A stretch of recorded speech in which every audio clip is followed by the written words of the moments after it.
नमस्कार।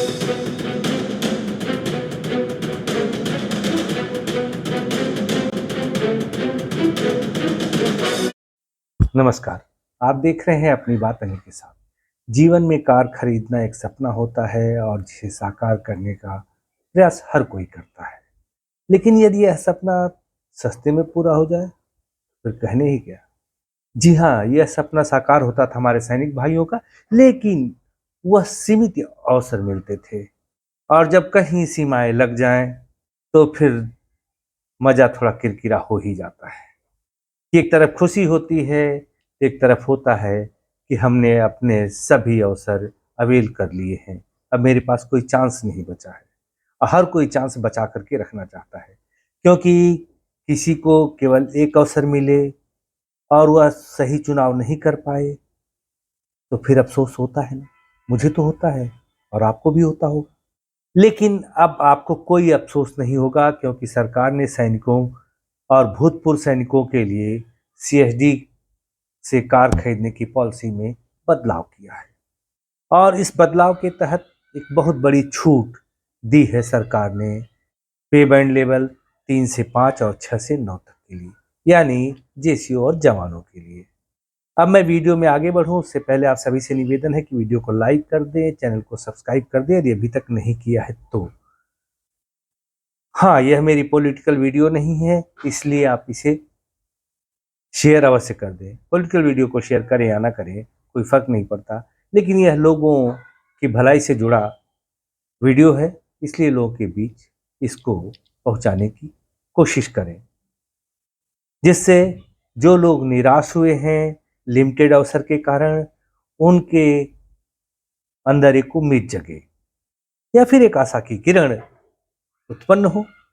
मैं पहले क्षमा प्रार्थी हूँ कि यूट्यूब पर बहुत दिनों बाद आया हूँ, क्योंकि कोई खास खबर नहीं हुआ करती थी। ऑल पॉलिटिक्स में इतना सब कुछ उथल पुथल चल रही थी कि मेरा दिल खुद खिन्न हो गया ऐसी गंदी राजनीति के समाचार सुनाने से। फिलहाल अगर है तो कुछ लेकर के आता रहूंगा। हाँ, वन रैंक वन पेंशन चल रहा है, लेकिन कुछ निकल करके बाहर नहीं आ रहा है और बहुत बड़ी उम्मीद भी नहीं। कारण है कि कुछ गणित ऐसा आ जाता है जिसकी वजह से सारे गणित गड़बड़ हो जाते हैं, सारे आकलन गड़बड़ा जाते हैं। क्यों? मिनिमम और मैक्सिमम का जो एवरेज लेना होता है। अर्ली प्रमोशन जो पाते हैं उनकी बहुत कम इनिशियल से शुरू होती है पेंशन। इस वजह से ये अंदाजा लगाना मुश्किल हो जाता है कि मिनिमम पेंशन क्या है, मैक्सिमम का तो पता चलता है। चलिए अब आ जाते हैं मुद्दे पर। सीएसडी से कार लेने की शर्तों में बहुत बड़ा बदलाव हुआ है। अब अगर बदलाव की बात करते हैं तो इस सरकार से बदलाव पर एक झटका ही लगने की आशा की जाती है। लेकिन ध्यान रहे, इस बार आपको कोई भी झटका नहीं लगने वाला है। ये झटका नहीं लगने वाला है तो फिर है क्या, तो सब जानेंगे। बस बने रहिए वीडियो में अंत तक मेरे साथ। हाँ, मैं यहाँ पर वन रैंक वन पेंशन के बारे में डिस्कस नहीं करूंगा। आगे कुछ जानकारी अगर निकल करके आती है, तर्क संगत होती है तो मैं लेकर के अवश्य आऊंगा। लेकिन रोज एक ही वीडियो लाना, उसमें केवल भाषा और शैली का परिवर्तन करके लोगों को का लोगों का और अपना समय जाया करना मुझे अच्छा नहीं लगता। अब मैं आ जाता हूँ मेन मुद्दे पर। आप सभी की जानकारी के लिए बता दो कि सीएसडी से कार खरीदने की पॉलिसी में 1 फरवरी 2024 से बदलाव हो चुका है। यदि कहीं पर ऐसा लगता है कि लोग मना कर रहे हैं तो आप इस पॉलिसी का रेफरेंस दे सकते हैं, जो कि मैं स्क्रीन पर दिखाऊंगा। नई पॉलिसी में आप लोग यही सोच रहे हो कि सरकार ने कार खरीदने की क्षमता में बढ़ोतरी कर दी होगी, यानी सीसी बढ़ा दिया होगा और महंगी गाड़ियां भी नीचे लेवल के लोगों को अथराइज कर दी होगी। जी, यदि आप ऐसा सोच रहे हैं तो आप कुछ हद तक गलत हैं। यहाँ पर महंगी गाड़ियां और सीसी में ही बदलाव नहीं है, बल्कि आपके कार खरीदने की संख्या में भी बढ़ोतरी हुई है। आप महंगी के साथ साथ अधिक गाड़ियां भी खरीद सकेंगे। मैं बता दूं कि 2015 की पॉलिसी में जवान केवल 2 कार खरीद सकते थे, एक अपने सर्विस में और एक रिटायरमेंट के बाद। और जेसीओ 3 खरीद सकते थे, एक अपने जवान की सर्विस में, एक जेसीओ प्रमोट होने के बाद और एक रिटायरमेंट के बाद। यदि आपने सेवा में रहते हुए कार नहीं खरीदी तो लैप्स हो जाता था। इसके बाद रिटायरमेंट के बाद केवल जेसीओ या जवान केवल एक कार खरीद सकते थे। लेकिन अब ऐसा नहीं होगा नई पॉलिसी आने के बाद। 30 नवंबर 2023 को इंटीग्रेटेड हेडक्वार्टर ऑफ एमओडी ने एक पत्र जारी किया। वो पॉलिसी है और इस पॉलिसी को रिव्यू के लिए दिया गया था नवंबर 2022 में। वो पत्र भी मैं दिखाऊंगा आपको। पहले 2023 की पॉलिसी देख लीजिए कि इसमें क्या क्या बदलाव हुए हैं। आप जैसा स्क्रीन पर देख रहे हैं, आर्मी, नेवी, एयरफोर्स जो पे बैंड 3 से 5 के बीच आते हैं, वो अब पूरे जीवन में 4 कार खरीद सकेंगे। लेकिन एक शर्त है कि पहली कार 5 साल सर्विस पूरा करने के बाद और इसके बाद दूसरी कार हर 8 साल के अंतराल पर खरीद पाएंगे, लेकिन केवल 4 गाड़ियां। अब यह गाड़ियां 8 लाख तक की कीमत की खरीदी जा सकती हैं, जिसमें आपको इंश्योरेंस, टैक्स और अन्य चार्जेस, जैसे दिल्ली में एमसीडी चार्जेस लगते हैं, हो सकता है आपके शहर में कुछ और चार्जेस लगते हो, इनमें जो छूट दी जाती है वह शामिल नहीं है। यानी मोटा माटी अगर मैं कहूँ तो लगभग 9 लाख तक का ऑन रोड प्राइस जो गाड़ी है वो आप खरीद पाएंगे।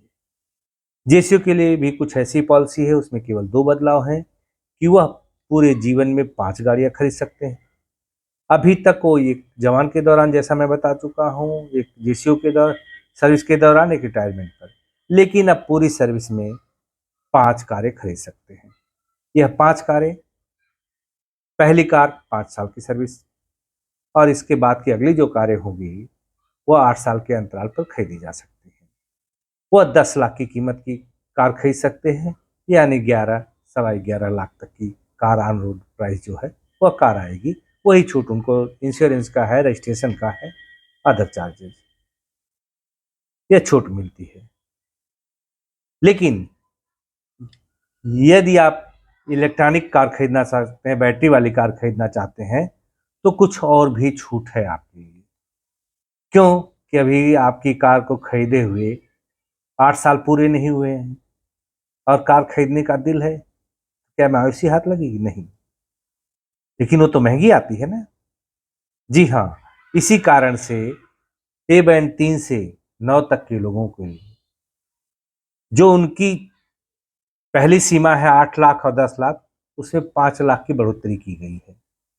एक और छूट दी गई है कि यदि पहली कार आपकी ईवी नहीं थी, इलेक्ट्रिकल नहीं थी और पहली इलेक्ट्रिकल कार खरीदने जा रहे हैं, तो इस कंडीशन में आप पहली ईवी पिछली गाड़ी के 6 साल पूरा होने के बाद खरीद सकते हैं। आपको 2 साल की छूट मिल गई है, यानी 2 साल पहले लेकिन पहले से आपके पास इलेक्ट्रिकल कार है तो आपको 8 साल का इंतजार करना पड़ेगा। और यदि 5 साल हुए हैं तो 1 साल और इंतजार कीजिए, 6 साल पूरे होने के बाद आप इलेक्ट्रिकल व्हीकल खरीद सकते हैं।